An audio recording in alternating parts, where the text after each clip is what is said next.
really consider where you spend, save, if you're lucky enough to, and invest your money. And really embrace that you have more power in that than you might think.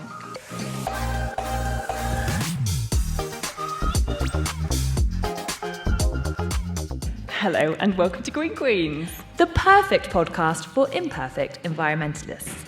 We're your hosts, Imogen, Bhogal and Abbie Dewhurst. And today, as part of London Climate Action Week, we are diving deep into a sector that holds immense power to shape our planet's future, and that is banking. Now, it might not be the first industry you think of when you hear climate action, but the truth is, banks control the flow of capital that either fuels the climate crisis or funds the solutions. And their financed emissions, that's the carbon footprint of the projects that they lend to, are staggeringly higher than their own operational emissions, some 750 times higher, no less, making them a critical choke point for global climate action. But what if money could truly work for positive change? What if every financial decision contributed to a thriving planet and a fairer society? If only. Well, today we are thrilled to speak to Zoe Ruthven, CMO at Triodos Bank, a pioneering institution that's been proving for decades that finance can and must be a force for good. So in this conversation, which we are having as part of London Climate Action Week in the wonderful Ladbroke Hall with Extreme Hangout, we are hoping to explore how banking can drive that systemic change, accelerate the sustainability agenda, and how you can leverage the power of your pennies to do some good. Let's get into it. Zoe, welcome to the podcast. I wonder, just to kick things off, because we have done a little bit of research in preparation for this interview and have been totally blown away.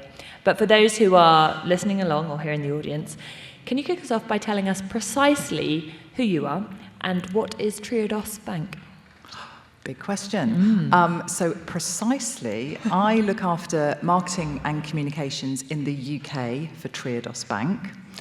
We describe ourselves as being a sustainable bank. And to be honest, I think the sustainable word is quite a problem. Mm-hmm. So I encourage people to think about sustainability, about doing things to make people and the planet happier, healthier, and thriving. So we've been around for quite a while. You might not have heard of us, but we are a mid-sized bank, and we're celebrating our 30th anniversary in the UK this year. And we're actually 45 years old in the Netherlands, which is where we originate from.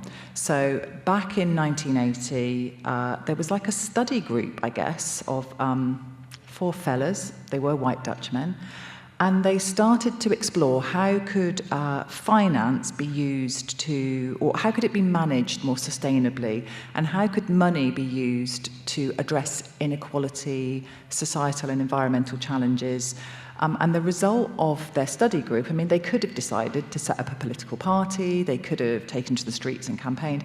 They had a belief that actually where we divert money, money is very much like water, it's energy, it flows. So where we divert that energy, that money, could either have a negative impact or it could have a positive impact. And that actually money is not neutral, it's always doing something. Anyway, they decided that money and setting up a bank was the right way to go. And I think in their enthusiasm, because I find it quite hard to disagree with the thought that says banks can and should be socially useful because they're doing things with our money. So why would they be not acting in the interests of people and the planet?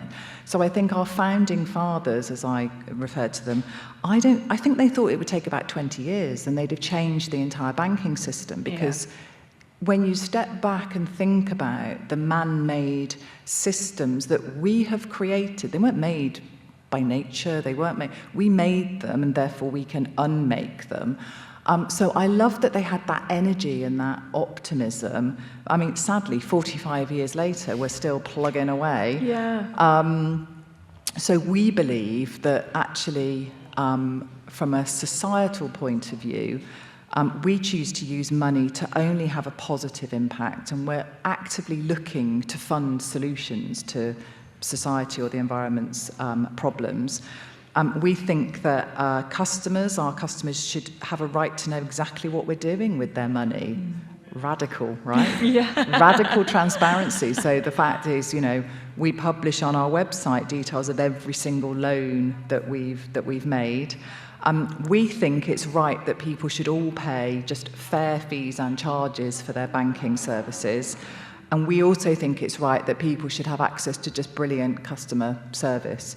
So those are the things that we've stood for the last 30 years in the UK, 45 in the Netherlands. And I suppose we are... I got in trouble a couple of years ago because we started talking... I'm not in trouble, no one threatened to sue me or anything. You're too high up for Let me that. just rephrase that. We started because we've seen quite a lot of disruption in the banking space in recent years, and I think we'd say we really welcome that, because anything, whether it's the fintech neobanks putting much more power in the hands of a consumer with really great tech and UX, and we welcome that disruption. But I started saying, well, they're all calling themselves challenger banks, which is fine, because they're disrupting the sector, they're encouraging a very inert population to take action. But actually, I described us as we are the original challenger bank, because we actually exist to challenge what the role of a bank is in society. Anyway, that just led to, when we did our next kind of research, we just confused everybody a little bit by them thinking we were some snazzy fintech bank, and then perhaps being a little bit disappointed. But I should tell you, it was a minor blip. But I think it's important to play and experiment with some things, because I think there is a sad reality that people remain just quite hesitant to take action when it's actually quite easy to take action when you think about where you bank. Well, I think there's been a lack of understanding that our money that we put in a bank account doesn't just sit there waiting for us to spend it, and also a lack of awareness as to where that money is going. But I think when you spell it out so simply, you were founded off a notion of banks' money wanting to do good. It's so simple. And why was it a Rory Sutherland article that we were chatting about the other day? About inversing the problem. Yeah, he talked about electric cars, and he said, to anybody that doubts an electric car, inverse the problem, or inverse whatever it is that you're thinking about. So imagine if Triodos was the first bank that ever existed, and imagine if that's how it had always functioned. Imagine if banks' money was always there just to do good. And then imagine some of these other banks coming in and saying, actually, we could spend the money in this way. Everybody would think it was complete madness, and it just wouldn't exist. And I couldn't help but think about that when you were speaking there, because it is so simple, and yet it is not how the mass majority of our banks are functioning, is it? Not, and I think that's accelerated, but I think some of us might be able to think back to where you had a bank in your local community, and people knew the bank manager, and banks then were more thoughtful about supporting businesses and business lending. But somewhere along the way, I can't help but think we've become really quite obsessed or desensitized to how much right and entitlement we have to make money from money. And of course, we're a pure bank, so we don't we don't have hedge funding, we don't have all those tools that mean it's quite possible with very little effort to make more money. And I find that a real kind of brain tangle, really, because, again, we focus on lending to the real economy. So that's actual businesses, organisations that are putting something back. They're employing people, they're making things, they're tackling issues.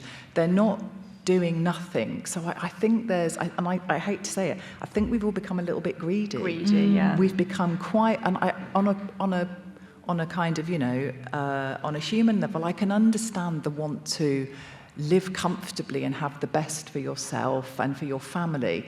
But I do worry we've become so obsessed with the best rate of return and having that we've lost a sense of what is frankly human and what is necessary, really. So I think that divorcing of that relationship, that it's like it's a challenge, I think. Yeah, and I think you both mentioned there mindset shift, and it was another Rory Sutherland quote. Like he's managed to sort of pop up quite a few times. But it's that metric that you're trying to optimize. And I think starting to question that, and again with an electric vehicle example, he was like, let's take range anxiety. Do you solve the technical challenge of increasing range, improving batteries, all that sort of stuff, which has a huge capital cost attached to it? Or do you actually look at the more creative challenge of how do you solve for anxiety? Better signage, more education, better conversations. But that is like fundamentally a mindset shift, and it's fundamentally rethinking a system by placing other metrics. And I think that's what's really fascinating about Triodos, because you have this mission, but in order to uphold that mission and to create fairer, better, thriving communities, you've got quite a weird structure. I say weird, it should be the norm. Yeah. But can you describe how it is that you're structured differently such that you can be the sustainable bank? That's a great question, and I think even I think some of us in the bank can be a bit confused, because if you've worked in a normal bank and you're owned by shareholders who own, and I've worked in mainstream banking myself in the early part of my career, and they had all these different share schemes, and as an employee you had shares, and there were those little TVs up with the CFAX share price, and everybody was obsessed. It's all with very how, Wolf of Wall Street, isn't it? Yeah. And it was really interesting. No one thought about how we were making that much money. But anyway, no, we have a very different ownership structure in that we, up until very recently, I mean, just last week was quite a big moment for us as a bank, because we've been looking at the right way to provide capital for the bank moving forward. So we've actually moved to being listed on the Dutch stock exchange on Euronext last week, which is a really exciting moment, and we're the first B Corp listed bank to do this. No way. Yeah, but our ownership structure will remain the same. So we are, as a bank, we're owned by about 40,000 regular people like you and I across Europe. Some of them are in the UK, but they're in Spain, they're in Belgium, they're in Germany, they're in the Netherlands. And they all, I guess it's a community-based model. So they have invested money in the bank in the form of I was about to say an appropriate vehicle. That sounds weird. Obviously in an appropriate way. And then those shares are held in a trust. And around, as I said, there are these 40,000 individuals. There are other institutions that also say, hey, Triodos, we love what you're doing, and we also want to put some funds with you. So they're very much protected by a foundation that means the purpose of our business is very well protected, and the mission and impact. Because that was, it's a big decision to decide to look at how you list on a kind of mainstream, I guess, financial platform like the stock exchange. But I think, again, it shows Triodos taking a really interesting first step in terms of, how do you run a business? Because we're not anti-profit, we're not anti-growth, and I think about, but we are about growth in the right way, and we are about growth not for growth's sake. And if anyone's got a spare moment ever, Hans Stegeman, who is our chief economist in the Netherlands, is just fantastically erudite and articulate about, we're not talking about, profit isn't a dirty word. I think, again, that can be, until we can start talking about how sustainable, ethical business makes good business sense and make it okay, to your opening point about this isn't about like, hair shirt and yogurt pot weaving, and doing business well just makes good business sense.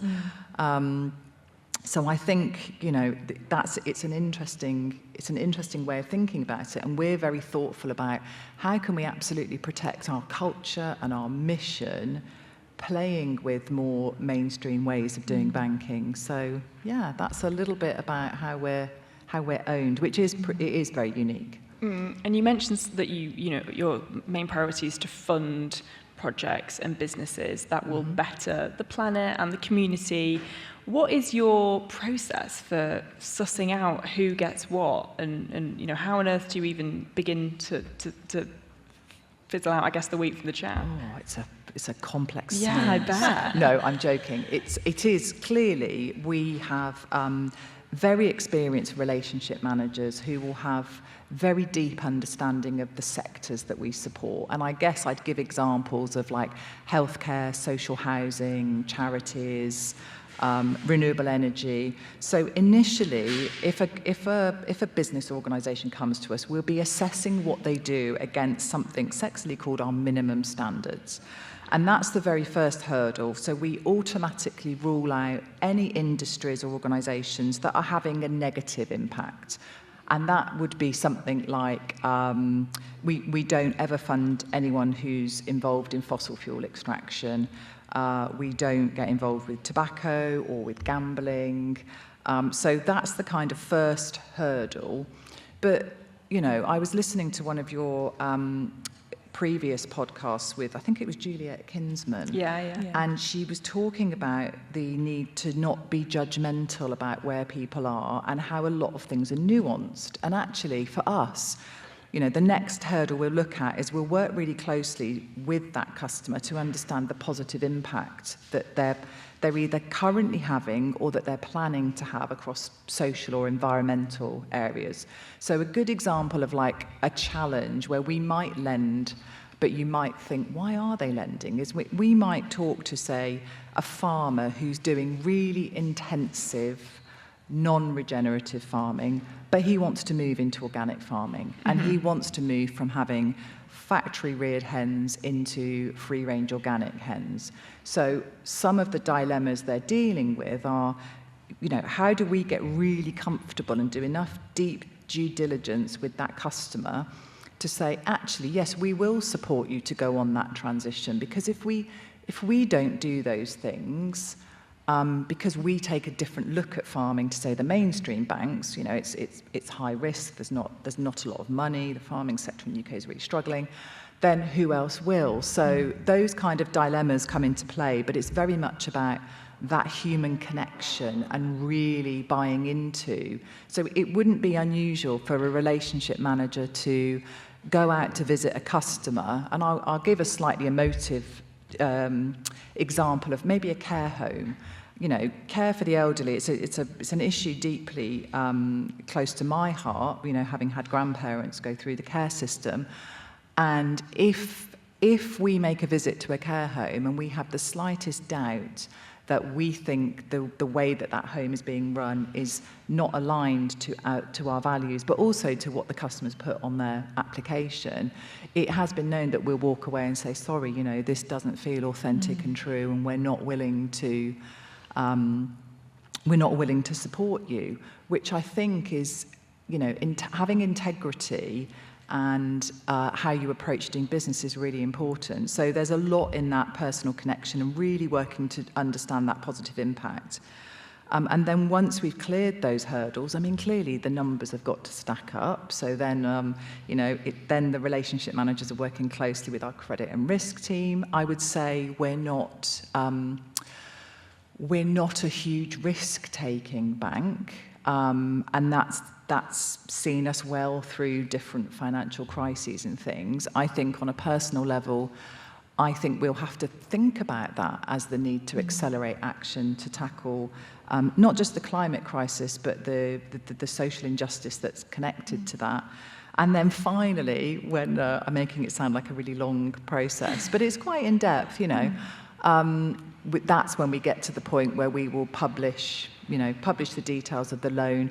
We'll often work with the customer to talk about the lending that we've done with them, because many of them are smallish charities. You know, there's often a lot of kudos for an organisation to say that they're working with Triodos. And I guess I was thinking just on the train up here about Stephanie Ween, who's a fantastic CEO of an organisation called Gympanzees. And she's leading work to create the UK's first accessible centre for young children and disabled adults. Sorry, I've got that the wrong way around, haven't I? Children and young disabled adults to experience play and recreation and a social space. They've been fundraising and they've bought some, if you've ever driven down the M5, there's some abandoned service station buildings by Aust, and they've bought that.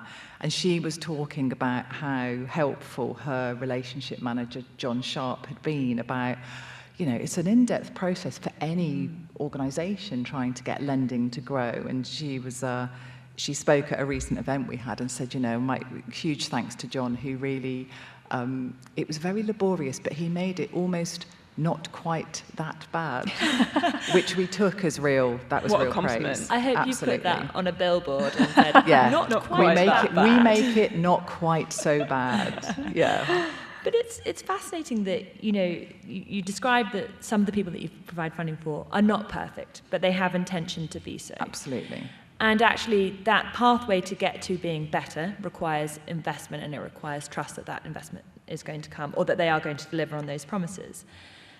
But at the end of the day, you do have to drive profit. And sometimes with these things that are tackling the climate and tackling resiliency, how you define that value has to be somewhat different. For example, let's take the vape ban, the recent vape ban. It has value in terms of materials not going to landfill and not wasting materials, but it also has positive public health outcomes. And so much of the sustainability agenda, has value in different sectors. So when you're assessing, and there's a little fly that's just really giving me grief here, but when you're assessing the value of these potential projects, how on earth do you begin to do that? And is there sort of like a huge financial model that sits underneath it? Do you all just sit around a table with a cup of tea going, well, I Feels think that good. one, yeah, I think that one will feel nice. That would be giving away all our trade secrets. No. As you were talking then, I was reminded of how we talk about impact, risk, and return. And you're absolutely right. The relationship manager will use a number of different ways to assess the impact that an organisation or a business is looking to have. And we're currently organised around, we've identified different transition themes. So we focus very much on food, on resources, on well-being, on societal issues. And I'm going to forget the fifth one because it's I actually quite think hot. I wrote this down. Did you? I think I did. Well, when I find it, I'll tell you. I don't know why I'm now I having can't a- see it. But yes, there is a fifth It one. used to be a lot easier because until we recognised the need to accelerate to tackle the climate crisis, we used to talk very much about social, environmental and cultural. So I'm very familiar with just like rolling those off. So you're right, but I think because our business model means we don't exist to just make profit, that gives us more flexibility with how much return we make on a loan. So RMs will very much use, different systems that we've developed within Triodos. And a lot of our transition themes are very aligned to the Sustainable Development Goals. It's just that at Triodos, we like to have done that thinking one step deeper, which is why we've kind of consolidated some of those SDGs into more transition theme approach things. Sorry, SDGs for anyone that doesn't Sorry, know. I shortened Sustainable Development Goals. Okay, good. But they're a great piece of work that has been done to really look at where are the areas of focus needed across, from a global perspective, so developed by the UN to measure progress. So we will absolutely look at what is the impact versus what is the risk, and then what is the rate of return that we feel is a comfortable rate. And it's got to be a negotiation or arrangement that works on both sides. But we will very much look to understand, is that about creating jobs? Is it about providing better quality care for the elderly? And I think all of this leans into a different way of looking at the economy, and where we are currently quite obsessed with, listeners might not be familiar with like gross domestic product, which is what the government uses to really just assess like what's the level of output from an economy. You'll hear it on how much stuff are we GDP, producing, how much it's, stuff are we selling. And actually, we support the work of organisations like the Centre for Thriving Places, which is set up by a brilliant woman called Liz Zeidler. They happen to be based in Bristol, but they do work globally. And they talk very much about needing a well-being economy, and the fact that until we start measuring what really matters and then really valuing what counts, we're pursuing the wrong path. So they take one of the pieces of work we've supported them with is looking at the Thriving Places Index, which breaks down the UK by city and says, okay, if we have a look here, what it kind of scores. And what's nice is it's not a judgment on any particular town or city, because it's I suppose it's a bit like a balanced scorecard, really. So some cities can do really, really well in terms of they've got really low unemployment, they've got really high access to green spaces and nature, but they might score low because they've got really not great transport links and there's not much ability for people to use sustainable travel or active travel modes and things. So I think we really encourage just a different way of looking at growth, and that really links into what is that positive impact that the money is delivering. Is it about enabling, great places for people who are often, or young children, to think that if you're a young disabled child, you're actively excluded from lots of ways to play and engage. So it's an interesting, when you start talking about it, it just seems to make sense. Yeah. Which for me was a big part of why I wanted to go and work for Triodos in the first place. But I think we touched on this a little bit at the beginning, that actually there's a complete lack of awareness. And so perhaps if somebody, I think with the Green Queens podcast, it's not necessarily hardcore environmentalists that listen to this. It's people that are getting into it, starting to figure out things, find their feet a little bit, maybe have never even thought about where their money goes and the fact that it could be potentially funding, fossil fuels or various other things. Could you just try as simply as possible to explain how you are different to a normal bank? And actually, you've talked in quite a lot of detail there about the Triodos mindset and the way that you look at money and where it goes. How does that differ to a lot of the high street kind of mainstream banks? And I think just to add some context to this question, because we were together last week interrailing our way in a zero carbon way to a wedding, and we were doing our research and we were blown away by the facts, because let me just have a look at this. So many banks are responsible for funding fossil fuel related projects. Obviously, Triodos does not do that. But the world's 60 largest banks have provided over $3.8 trillion in financing for fossil fuel companies since the Paris Agreement in 2015, which has resulted in over 2.7 billion metric tons of CO2 emissions. And we were like, hang on a second, we don't understand how this even sort of comes together and how this works. So if we don't get it, chances are a lot of our listeners don't get it. And it's really quite, I'm going to put my optimistic head back on, because that's what you have to do when you're working to change the world via the conscious use of money. But so if I really hear you. So when I think I was about 22 when I first worked for a mainstream bank, who shall remain nameless, because I'm not even going to name check them to listeners, viewers, people in the room. I worked for one of them, and I went to London to the Treasury Department, and I was really excited because I thought I was going to be led into the bank vaults and I was going to see lots and lots of bars of gold. Genuinely, that's no word of a lie.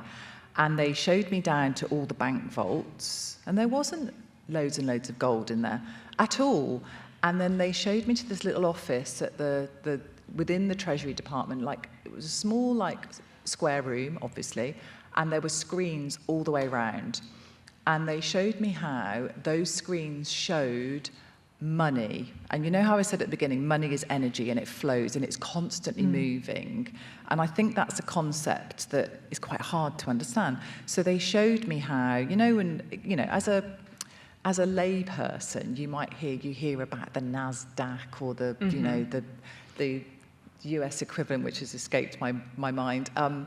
And you hear about share prices, and you hear that, this stock, it opened at this, and you're like, what does that really mean? Well, it was made powerfully aware to me because they showed this is the money that is in the bank, and I'm doing sort of inverted commas. This is the money the bank holds, and it's going to flow basically around the globe. And so screen by screen, there it is in China, there it is in... And that basically, and this is quite some time ago now, so I'm a little bit older than 22 now,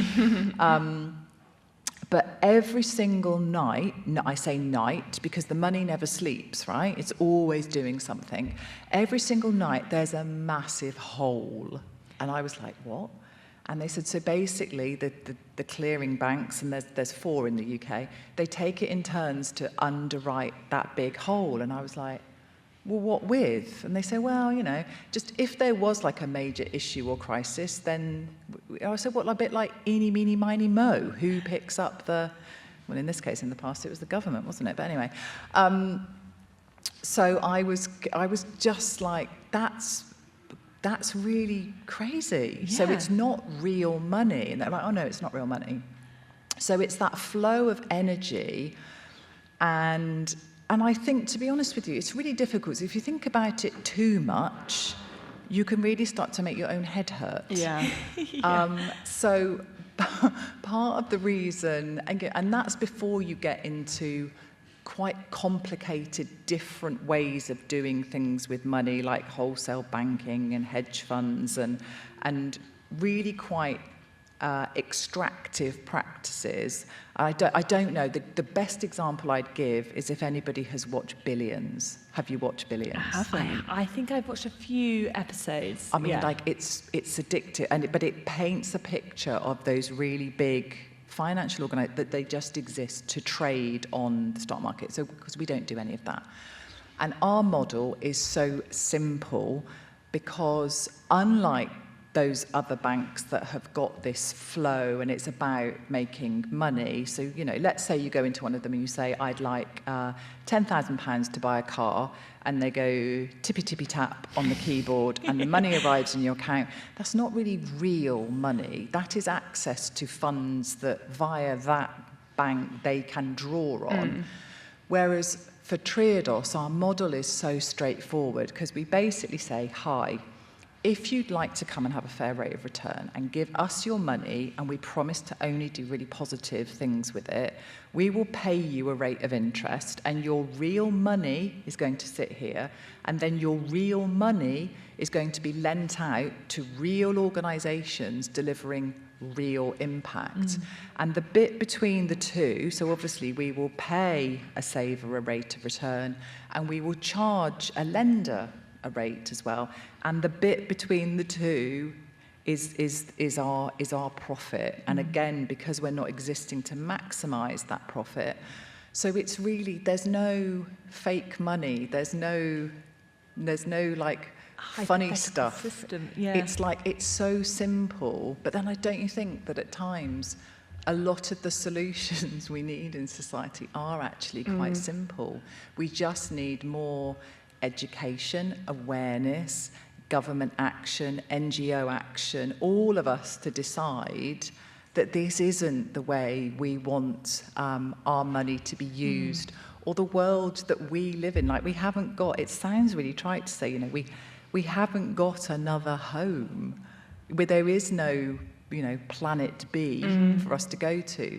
So I think that collective action, but it starts with people really understanding that the money isn't locked in that vault. Yeah. Sadly, I kind of wish it was, because when you think about the astronomical amounts, I mean, even, despite the Paris Climate Accord, which you referred to earlier, which was the big moment when collectively the world was meant to come together and say, absolutely enough, we are going to stand shoulder to shoulder.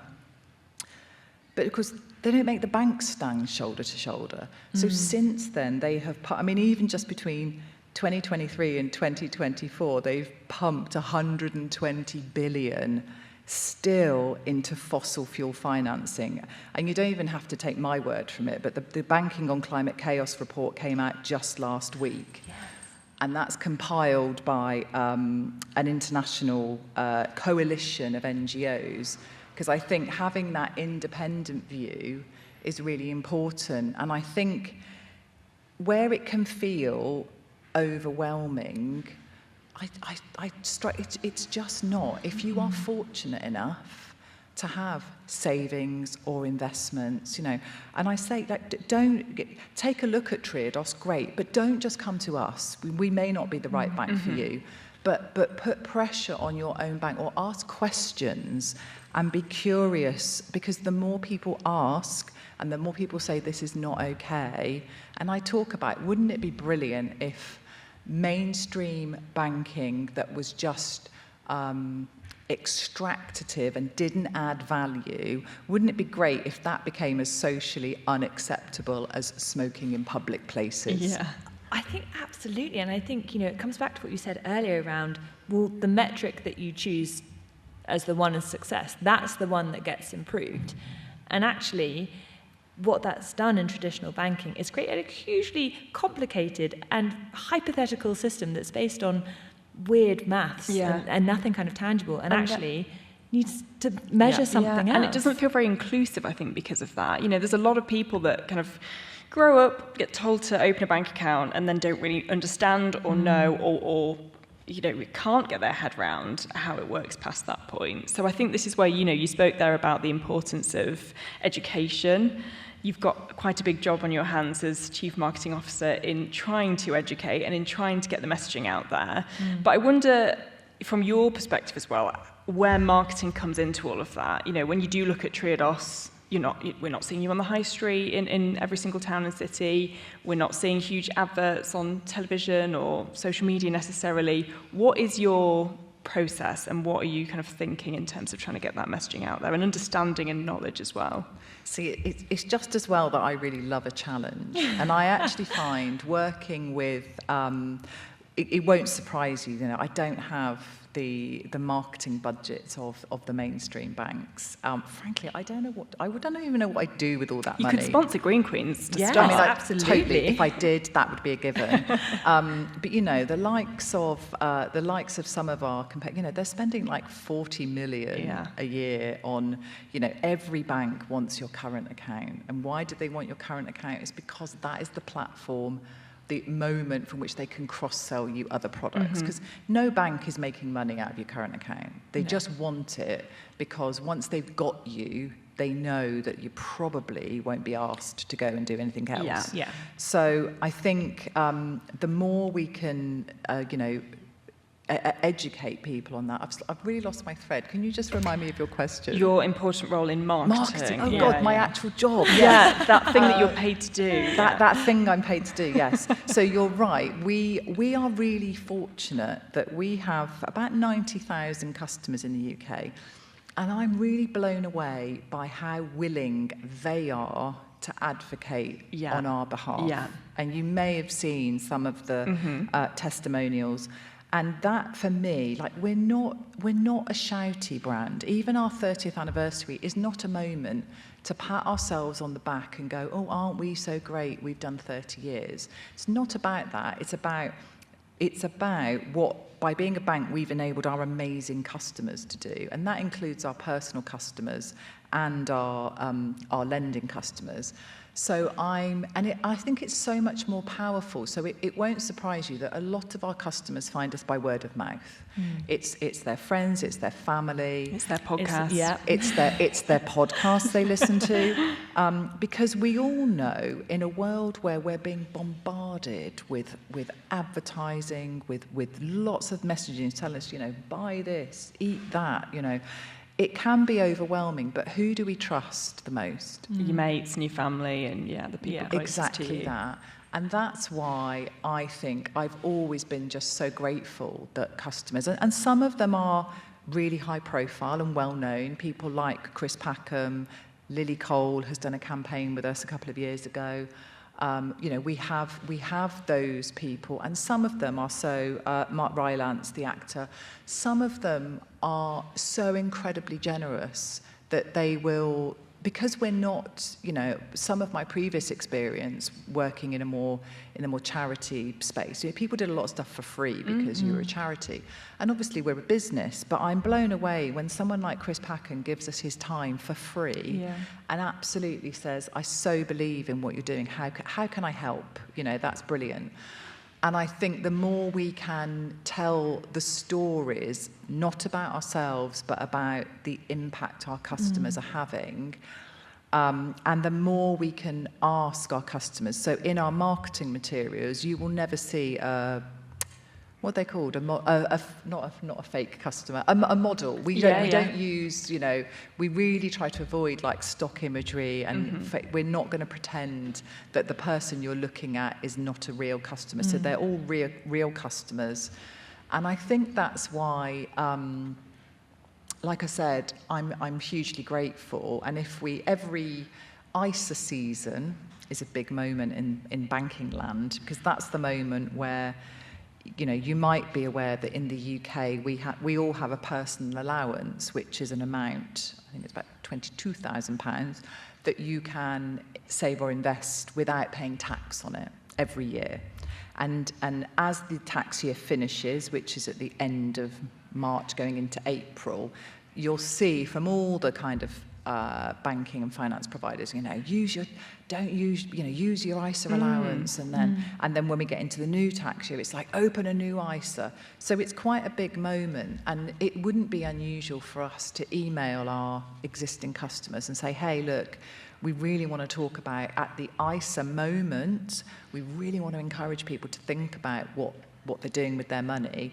Would you be willing to be a case study when we're talking to the media? Would you be willing to have your photograph taken and tell your story? And it wouldn't be unusual for like 60 to 70 people to come back to us and say, yes, I'd be up for it, which is just fantastic. And I know she's diligently in the audience, but Ellie and Ed and our communications team, we've always invested in really good communications professionals, and having support to get those messages out. Because again, using the media, we're spoiled with the stories that we can tell. So I think using those kinds of routes to get us out. You may have seen our outgoing chief exec, Bevis Watts, wrote a fairly regular column for Metro. We're not shy about trying to appear in more mainstream spaces. And like I said, even if we're not the right bank for you, just encouraging that thought process. But I'm not going to lie, it's a challenge to compete with the big banks. So we're always open for more customers. And if there is anybody listening in the audience watching that is thinking, yeah, do you know what, I think I am going to switch. Like you said, it's that initial current account that often then hooks people in, because it's super easy and convenient then to just add additional things, whether it be a mortgage or a savings account or a joint account or whatever. It might feel like quite a lot of life admin to do that switch. Do you know what that process would look like for somebody? Do you know, and it really is that, I mean, to be fair, the government has tried really hard to make it easy. Okay. They introduced quite some years ago now something sexily called the current account switch service. Switcheroo. And it makes a number of promises to you for banks that are part of that scheme, that if you switch your current account to them, they guarantee, I think it's within, you get your account open, and then a whole load of things happen within the first 7 days. The way I liken it is that most people in the UK have got at least 2 current accounts. I've got a few more than that, because I like to experience what other people are doing. So I have used that switch service a few times myself. And the way I liken it to is that it literally sucks out of your old account all of your direct debits, all of your gubbins that you don't want to have to set up again. Yeah, that's what I've got in my head. It sucks it all out and it drops it into your new account, and it's all just there. Really? So it's all done for you. My only watch out would be that increasingly we all use our debit cards as on subscription services. So the things like Spotify or Netflix. Yeah. So that's my only watch out. The only excuse somebody could use would be to say, oh, my Netflix didn't work. Because where you've attached your card, you just need to pay attention to that. But it really is a doddle. Okay. And it's really, really straightforward. I do want to ask you about, because I mean, there's so much to be optimistic about here, and I think clearly we're getting an insight into the culture and ethos that exists at Triodos, and also your fantastic customers. But we are living in a time where we've seen lots of major banks pull out of the Net Zero Banking Alliance.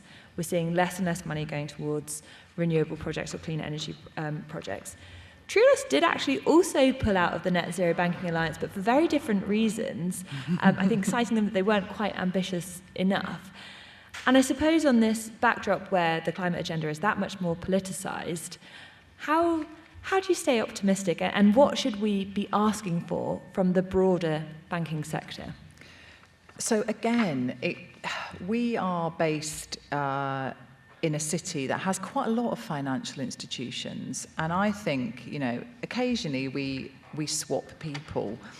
And when I first joined, I was like, well, how do we feel about our people going? And we're like, listen, it's like ripples on a pond, right? If people can go in and influence, that's great. And I think we've always taken the view that when other banks, we kind of exist, and this is a really strange reason to exist, we exist to effectively be extinct. We would love there to be a time when you don't need to have a Triodos Bank because we've changed the banking sector. Now, in the absence of that, there's still a lot to be optimistic and hopeful for. So when the bigger banks follow our lead, and we have been the first bank to sign up to things like, this is a bit of a tongue twister, the Fossil Fuel Non-Proliferation Treaty. Yeah. What a catchy name that is. That rolls off the tongue, doesn't it? So this was about a global campaign for a treaty to help phase out the use of coal, oil and gas, because those are very much recognised scientifically as being the primary drivers of what is a fast accelerating climate crisis. So we've always been, that's always been built into our DNA. So that wasn't a challenge for us. And I remember when some of the more mainstream banks joined up and people were like, oh, how do you feel about that? They're treading on your space. And I'm like, no, that's great. That's fantastic. Because it doesn't need banks like us to change. Yeah. It needs other banks too. But I think we have seen, that leadership from other, whether it's global leaders, all of that comes into effect. So the second that anything changes or eases, and we're seeing that quite a lot with, again, talking of people whose names I don't want to mention, but if we think about the impact the current US president has had in our disrupting... friend across the pond, as we like to refer to Let's him. call him our somewhat friend across the pond. So it has been depressing to see how quickly some banks and organisations have rowed back on not just their commitments, around finance and banking, but around a whole other areas that matter in society. But we personally looked at, there was something called a net zero banking alliance, which again should have built on quite a lot of this really important work. And we were really mindful of with other banks pulling out for different reasons, how are we going to explain our own decision? And the short summary is we really wanted to help push a greater ambition for the finance sector. But once we started to see the negative effects that activity in the US and the sort of backlash that then worked its way through to criticism of what's referred to as ESG, but the environmental and social governance agenda, which considers more broadly what doing, and I prefer to think of it as like responsible banking, because that's also about your supply chain, how you look after your people, how you look after things more broadly. So once we felt that was losing some of its power, or dare I say it, being diluted with people not signing up to it, I think we had to make the difficult decision that really it was just right that we focused our energy somewhere else. Like every organisation, we've got finite energy to put into things. And really, in our view, the new guidelines just fall short of the urgency that's really needed to align bank and financial institutions' portfolios with where we're trying to get to managing, that no more than a 1.5 degree Celsius, warming scenario. So I just think encouraging members to set and publicly disclose targets, there was just too much leeway for banks to wriggle out of it. So we will move on and make sure we're putting our energy and attention into things that we really will perceive will shift the dial more. But not easy and not. But then I think it's a useful reminder about I always get them the wrong way round, the circle of control and sphere of influence, or is it the other way round? But you know what I mean? Yeah. Spheres, circles, and that doesn't mean you shouldn't stick your head above the parapet and push for more, but equally, you've got to know when something's right to let go and move on from. Yeah. And I think it's a topic that we could just talk about, and we will no doubt potentially have questions from people that listen to this podcast and that are maybe for the first time going, hang on, what? I never knew any of this. So maybe it's, a topic that we can perhaps dig into again another time. But I wonder if there's one thing that you really want listeners... Sorry, I'm banging my elbow quite aggressively on my chair and it's making some sort of microphone thud. We've also both been kind of carefully navigating this fly that was really attractive to both of us. I don't know what it says about us, but... if there was one thing that you really, really want a listener to take away, or somebody that's here, or a viewer from this podcast about Triodos, perhaps it's their first time ever hearing of you, what would you want that messaging to be? Just one. We could maybe extend it to two. One with a few bullet points, and then you can interpret that as you will. I love that. 1A, 1B, 1C. I think I would really consider where you spend, save, if you're lucky enough to, and invest your money, and really embrace that you have more power in that than you might think. And I would really say, don't be put off. We have access to this wonderful thing called the internet, right? We now have more information at our fingertips, so there's no need to feel like you are in some way inferior or lacking in education if you don't know. Lots of people feel the same, but there are so many resources out there, and I would signpost people to have a look at sort of leading independent guides like Ethical Consumer. I'd refer people to take a look at some of the brilliant work Make My Money Matter did before it kind of closed its doors, but it was around for 5 years to shine a light on a lot of these things, and talk to your friends, talk to others, and just in a world that can feel quite heavy and overwhelming. Personally, I think there's huge power in being able to carve out small things for yourself that you can do, and switching your bank is one of the easiest ones. Well, I think that is the most perfect note to end on. Honestly, thank you so much for sharing your insights. I definitely feel much more informed than I did at the start of this conversation. So thank you so much. No, thank you. It's been wonderful, and thank you. Lovely hosting. Great to be here. We hope you enjoyed this episode of Green Queens. If you did and you'd like to hear more, we'd be so very grateful if you could subscribe and join the Green group chat for weekly episodes.